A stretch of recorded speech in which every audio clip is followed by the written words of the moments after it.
Too many novices assume that if the client looks relaxed, they must be in hypnosis. That's just not true.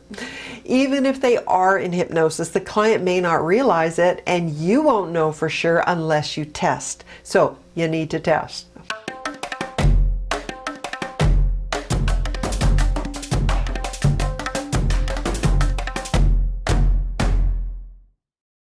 A convincer is an overt test.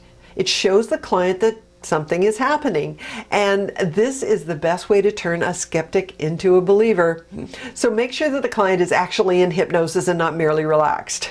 Then that's when you use a test to convince your client that something amazing is happening. All you need to do is show them that they are in an altered state of mind, and you'll surprise them. You'll induce the wow factor.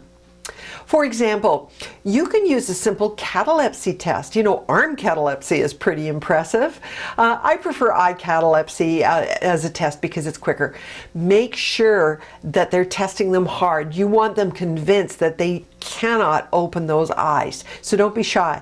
Get them to convince you that the eyelids won't open. You want to be certain that you have them right where you need them to be. And the eye catalepsy test also doubles as a convincer, because at the end of the session you can just ask the client, oh, by the way, you know, what was it like when you couldn't open your eyes? And usually they'll go, oh yeah, that was unexpected, or that was a surprise. So this can act as a reminder, and it induces the wow factor. Glove anesthesia is another great convincer. This is one you want to use when you've got a client who's dealing with chronic pain. They need real proof that you can help them get some relief, and anesthesia is tangible proof. You know, now you feel it, now you don't. If you get a client who's a real skeptic, this is the convincer to use to dispel their doubt. It's also good for smokers. You can numb their lips or their tongue or their fingertips and then anchor it to cigarettes. Mwahaha. Anything you can do to show the client that something more than just relaxation is happening can be used as proof.